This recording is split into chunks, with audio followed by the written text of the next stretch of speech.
അവർ പറഞ്ഞു, ഹേ മൂസ, ഇവർക്ക് ദൈവങ്ങൾ ഉള്ളതുപോലെ ഞങ്ങൾക്കും ഒരു ദൈവത്തെ നീ ഏർപ്പെടുത്തി തരണം. അദ്ദേഹം പറഞ്ഞു, തീർച്ചയായും നിങ്ങൾ വിവരമില്ലാത്ത ഒരു ജനവിഭാഗമാകുന്നു. തീർച്ചയായും ഈ കൂട്ടർ എന്തൊന്നിൽ നിലകൊള്ളുന്നുവോ അത് നശിപ്പിക്കപ്പെടുന്നതാണ്.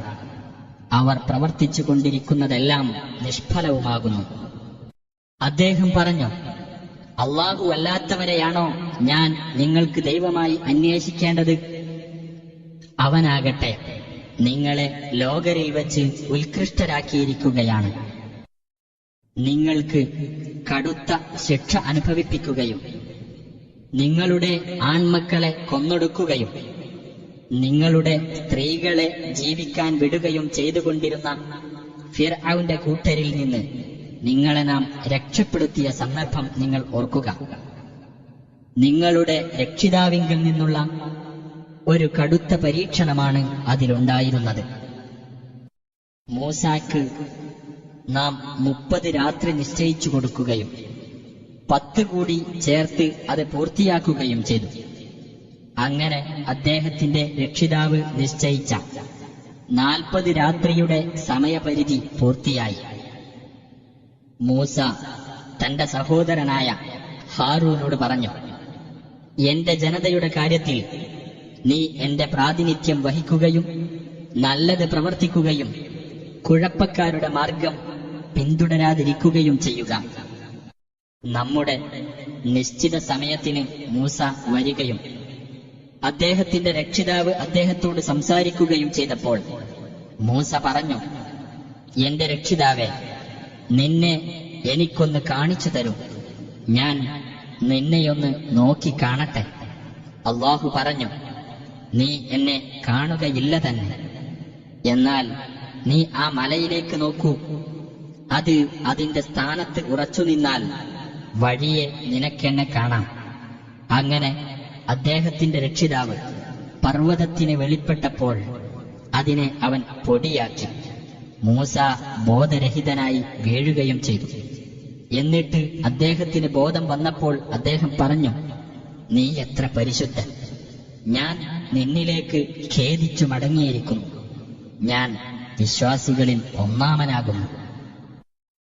അല്ലാഹു പറഞ്ഞു, ഹേ മൂസ, എന്റെ സന്ദേശങ്ങൾ കൊണ്ടും എന്റെ നേരിട്ടുള്ള സംസാരം കൊണ്ടും തീർച്ചയായും നിന്നെ ജനങ്ങളിൽ ഉത്കൃഷ്ടനായി ഞാൻ തെരഞ്ഞെടുത്തിരിക്കുന്നു.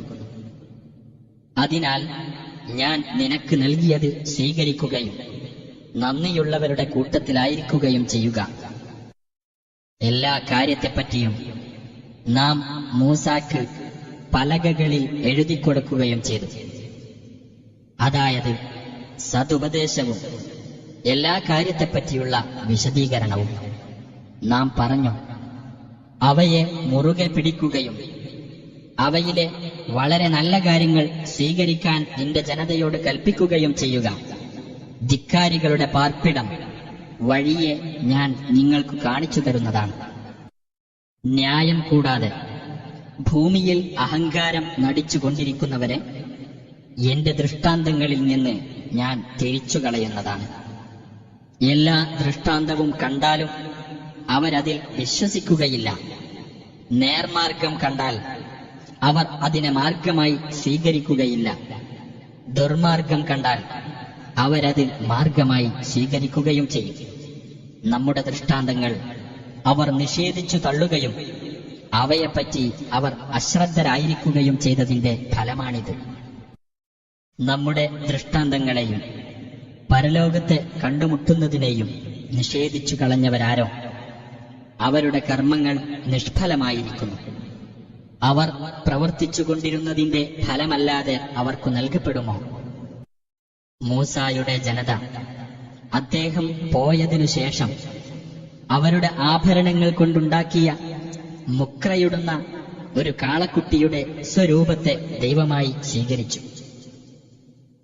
അതവരോട് സംസാരിക്കുകയില്ലെന്നും അവർക്ക് വഴി കാണിക്കുകയില്ലെന്നും അവർ കണ്ടില്ലേ? അതിനെ അവർ ദൈവമായി സ്വീകരിക്കുകയും അതോടെ അവർ അക്രമികളാവുകയും ചെയ്തിരിക്കുന്നു.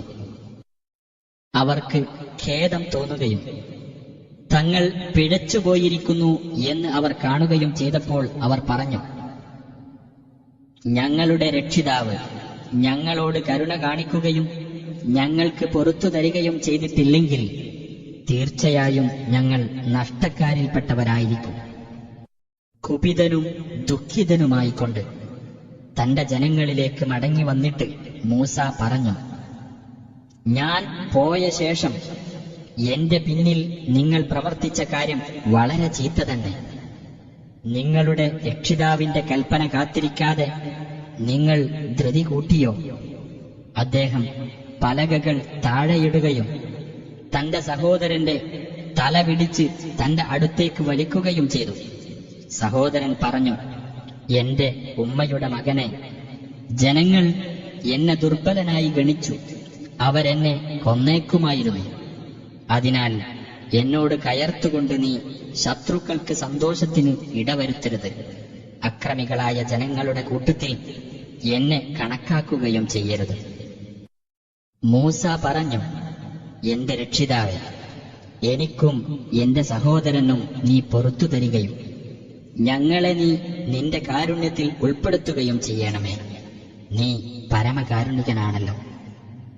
കാളക്കുട്ടിയെ ദൈവമായി സ്വീകരിച്ചവരാരോ അവർക്കു തങ്ങളുടെ രക്ഷിതാവിങ്കൽ നിന്നുള്ള കോപവും ഐഹിക ജീവിതത്തിൽ നിന്ദ്യതയും വന്നു ഭവിക്കുന്നതാണ്.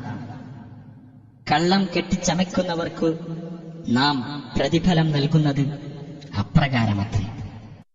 എന്നാൽ തിന്മകൾ പ്രവർത്തിക്കുകയും എന്നിട്ട് അതിനുശേഷം പശ്ചാത്തപിക്കുകയും വിശ്വസിക്കുകയും ചെയ്തവർക്ക് തീർച്ചയായും നിന്റെ രക്ഷിതാവ് അതിനുശേഷം ഏറെ പൊറത്തു കൊടുക്കുകയും കരുണ കാണിക്കുകയും ചെയ്യുന്നവരാകുന്നു.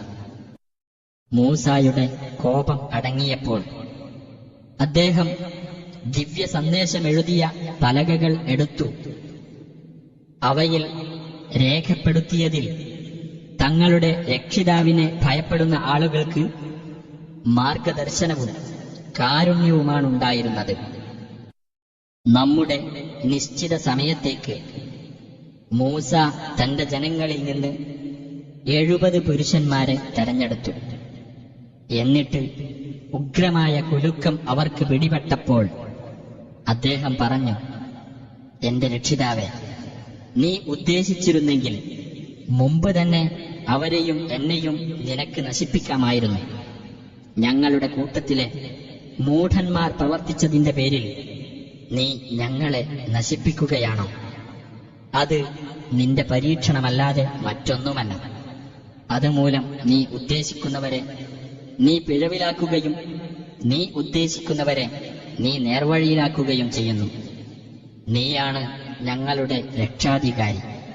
അതിനാൽ ഞങ്ങൾക്ക് നീ പൊറത്തു തരികയും ഞങ്ങളോട് കരുണ കാണിക്കുകയും ചെയ്യണമേ. നീയാണ് പൊറുക്കുന്നവരിൽ ഉത്തമൻ. ഇഹലോകത്തും പരലോകത്തും ഞങ്ങൾക്ക് നീ നന്മ രേഖപ്പെടുത്തുകയും ചെയ്യണമേ. തീർച്ചയായും ഞങ്ങൾ നിന്നിലേക്ക് മടങ്ങിയിരിക്കുന്നു. അല്ലാഹു പറഞ്ഞു, എന്റെ ശിക്ഷ ഞാൻ ഉദ്ദേശിക്കുന്നവർക്ക് ഏൽപ്പിക്കുന്നതാണ്. എന്റെ കാരുണ്യമാകട്ടെ സർവവസ്തുക്കളെയും ഉൾക്കൊള്ളുന്നതായിരിക്കും.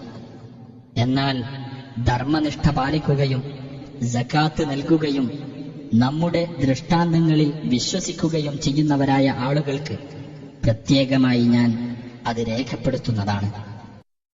അതായത് തങ്ങളുടെ പക്കലുള്ള തൗറാത്തിലും ഇഞ്ചീലിലും രേഖപ്പെടുത്തപ്പെട്ടതായി അവർക്ക് കണ്ടെത്താൻ കഴിയുന്ന ആ അക്ഷരജ്ഞാനമില്ലാത്ത പ്രവാചകനായ ദൈവദൂതനെ അഥവാ മുഹമ്മദ് നബിയെ പിൻപറ്റുന്നവർക്ക് ആ കാരുണ്യം രേഖപ്പെടുത്തുന്നതാണ്.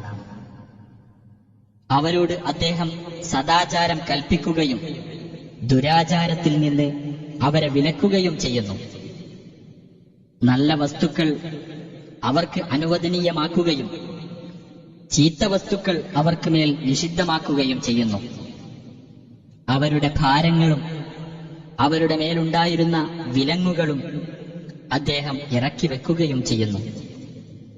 അപ്പോൾ അദ്ദേഹത്തിൽ വിശ്വസിക്കുകയും അദ്ദേഹത്തെ പിന്തുണക്കുകയും സഹായിക്കുകയും അദ്ദേഹത്തോടൊപ്പം അവതരിപ്പിക്കപ്പെട്ടിട്ടുള്ള ആ പ്രകാശത്തെ പിൻപറ്റുകയും ചെയ്തവരാരോ അവർ തന്നെയാണ് വിജയികൾ.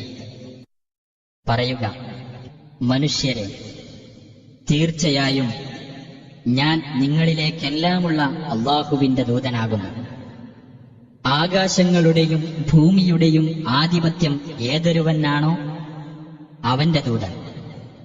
അവനല്ലാതെ ഒരു ദൈവവുമില്ല. അവൻ ജീവിപ്പിക്കുകയും മരിപ്പിക്കുകയും ചെയ്യുന്നു. അതിനാൽ നിങ്ങൾ അല്ലാഹുവിലും അവന്റെ ദൂതനിലും വിശ്വസിക്കുവിൻ. അതെ, അല്ലാഹുവിലും അവന്റെ വചനങ്ങളിലും വിശ്വസിക്കുന്ന അക്ഷരജ്ഞാനമില്ലാത്ത ആ പ്രവാചകനെ അദ്ദേഹത്തെ നിങ്ങൾ പിൻപറ്റുവിൻ. നിങ്ങൾക്ക് നേർമാർഗം പ്രാപിക്കാം.